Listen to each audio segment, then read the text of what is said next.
Sí, Randy, muy buenas noches y bueno a todos los televidentes y radiovidentes. Bueno, primero queríamos agradecer realmente la oportunidad que hemos tenido, tanto en la mesa de ayer como durante el transcurso del día de hoy, en todo el intercambio con la población. Hemos recibido, como decías al inicio, muchos criterios, muchas opiniones, y esto es verdaderamente un paso positivo, en el sentido de que nosotros, en torno a las políticas que se están implementando, tenemos que construir los consensos. Y la política de precios tiene un impacto, una sensibilidad, porque tiene que ver con la vida de todos los cubanos, ¿no? Entonces, hemos visto también mucha comprensión, interés de la población por conocer de estos temas y, bueno, trataremos en el transcurso de la mesa de hoy de responder lo más concreto posible las dudas que se nos han venido planteando. Ratificamos lo que explicamos ayer, o sea, hay un grupo de productos que tienen precios centralizados por el Ministerio de Finanzas y Precios y por lo tanto ahí los precios son iguales en todo el país y en todas las cadenas de comercialización. Pero tiene que ver también con las personas que decían que el mismo producto lo encuentro con diferentes precios. Eso vamos a irle tratando de... Ajá. Sí, pero esos productos que pusimos el ejemplo ayer del pollo, el picadillo, el aceite, la propia leche en polvo, ahí los precios, ahí no puede haber diferencia de precios, ni en los lugares ni en las cadenas, porque están centralmente fijados. Y explicábamos que hay un grupo de productos, o sea, el resto, que los precios se forman por la aplicación de índices. Y bueno, creo que abordamos ese tema que ha suscitado interés en conocer realmente cómo es el funcionamiento de los índices. Poníamos el ejemplo ayer de un precio en la tienda, un costo de un CUC, que al utilizar un índice de 1.50, que fue el ejemplo que pusimos, si lo multiplicas por 1.50 te da un precio máximo de 1.50 CUC. Y decíamos que con esos 50 centavos las cadenas tenían que cubrir todos los costos y además sus compromisos tributarios, en este caso el impuesto sobre venta equivalente al 10%. La pregunta que se nos hace está, más bien viene sobre la base del costo.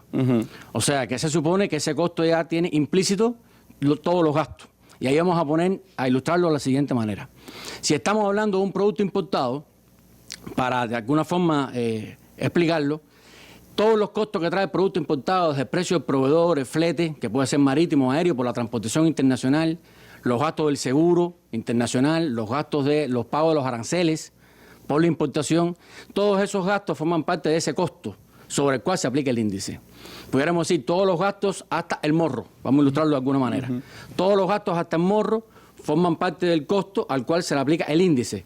Y en el ejemplo que poníamos, vamos a decir que todos los gastos hasta el morro son $1, es el equivalente a un CUC, al tipo de cambio que utilizamos de 1 por 1, y los 50 centavos cubren todos los gastos de morro hacia adentro. O sea, los gastos de transportación interna, los gastos de almacenamiento, toda la logística de distribución, el posicionamiento del producto en las cadenas y la comercialización a la población. O sea, que hay una parte de los gastos que sí están comprendidos en el costo, que se multiplica por el índice, pero hasta el morro. Y de morro hacia adentro, todos los gastos se financian con los 50 centavos, el ejemplo que pusimos en el caso del que utilizamos en la noche de ayer. Por lo tanto, es cierto que hay una parte incluida en el costo, pero no es a lo que nos referíamos. A lo que nos referíamos es a que las cadenas, con los 50 centavos, los ejemplos que pusimos, tienen que cubrir todos los gastos de la comercialización, mayorista y minorista, refiriéndonos hacia lo interno del país. En el caso de un producto importado y en el caso de un producto de producción nacional, también tiene costos hacia lo interno del país porque hay que transportarlo de la fábrica, almacenarlo, distribuirlo, comercializarlo, distribuirlo por todo el país para su comercialización. Sí, por ejemplo, si pasa como los refrescos que son en Pinar del Río y hay que transportarlo hasta Guantánamo, el costo se... Eso es lo que se cubre, eso es lo que decimos que se cubre con el financiamiento del índice. Ayer poníamos el ejemplo de un CUC. Bueno, vamos a poner el ejemplo. Si en vez de un CUC el costo, vamos a decir, hasta el morro, son 10 y el índice es 1.50, pues usted tiene que multiplicar 10 por 1.50 y eso le da 15. 15 sería el precio máximo de venta, porque repetimos que el índice es máximo. Por lo tanto, 15 es el precio máximo de venta. De esos 15, dijimos que hay un impuesto del 10%. El 10% de 15 es 1.50. 1.50 se aporta al Estado por la vía del impuesto, que explicábamos anoche que se revierte a la población para el financiamiento del gasto, porque esto es importante. El presupuesto del Estado es un mecanismo de redistribución de la riqueza. Capta impuestos en la esfera de la producción, en la esfera de la distribución, en la esfera del comercio, capta impuestos y los distribuye por la vía de financiamiento del gasto, porque el presupuesto no emite, o sea, no tiene una maquinita para imprimir billetes, o sea, el financiamiento natural del gasto público es el impuesto. Y por lo tanto eso en todas las esferas, producción, comercialización, distribución. Hay tributos que después se inyectan nuevamente en la economía y en el financiamiento del gasto público. En este ejemplo que ponemos, si el precio es 15, utilizando el máximo, el costo hasta el morro es 10, de los 5 hay 1.50 que se van de impuestos, a la cadena le estarían quedando 3.50 para cubrir todos los gastos desde el morro hasta la venta y además de eso su utilidad. Por eso decíamos la distancia que hay entre un índice de 1.50 y una ganancia de un 150%. Que era lo que se confundía.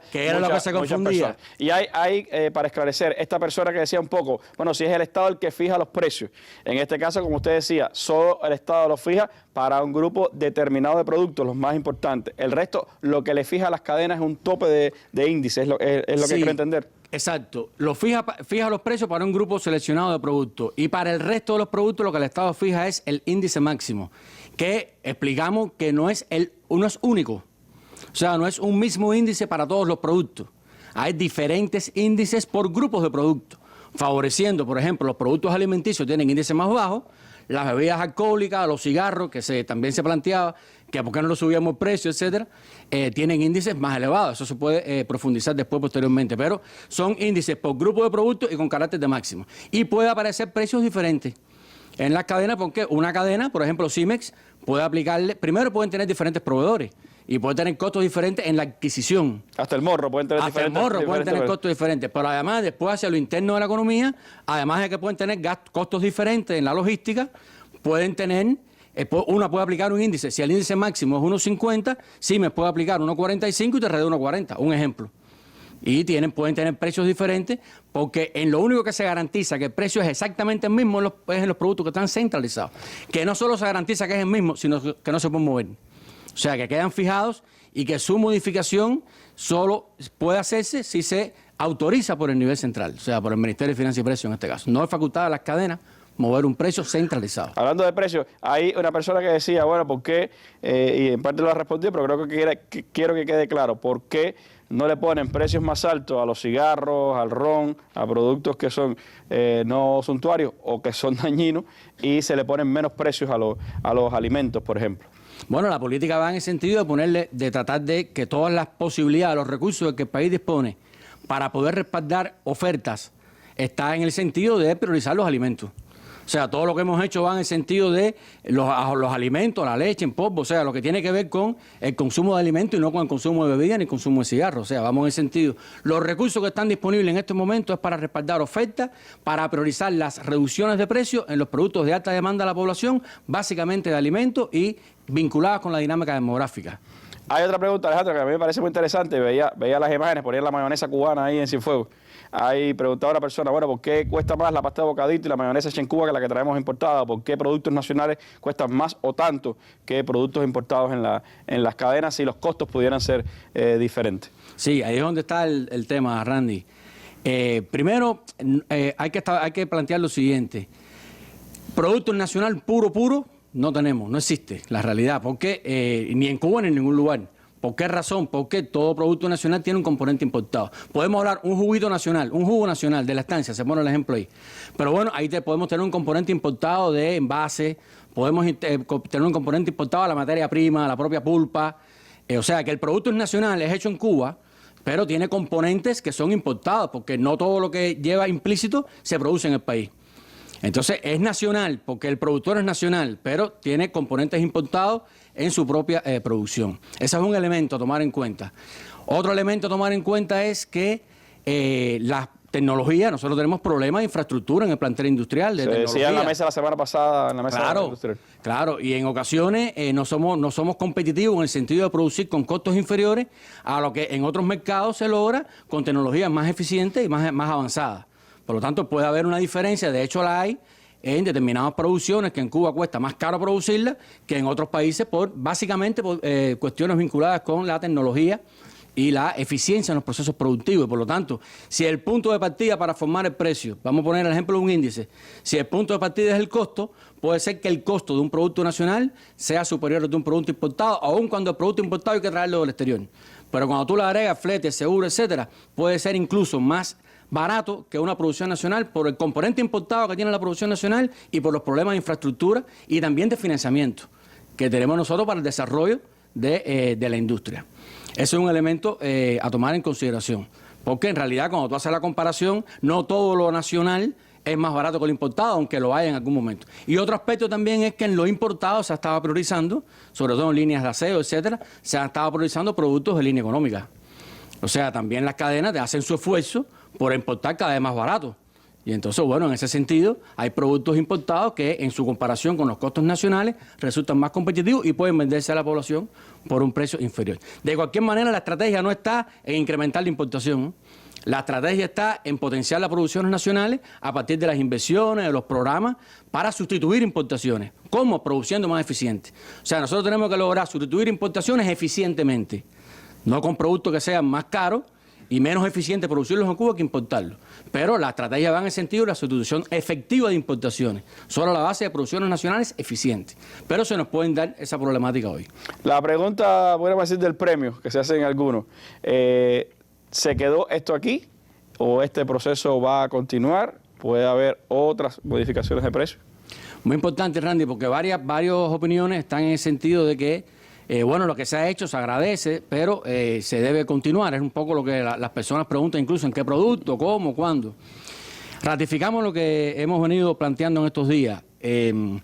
Las medidas para incrementar la capacidad de compra del peso cubano forman parte de una estrategia que no solo se limita a la comercialización, visto el precio como un producto final ya, como una expresión final de todo el encadenamiento productivo, sino que parte desde la industria, desde la producción agropecuaria, todo va en el sentido de producir más eficientemente, generar más bienes y servicios que puedan ser después ofertados a la población y por lo tanto tengan un reflejo en los niveles de precios. Queda claro que esto no termina aquí, queda claro que hay una gradualidad, queda claro que depende de los recursos de que se disponga para respaldar con oferta.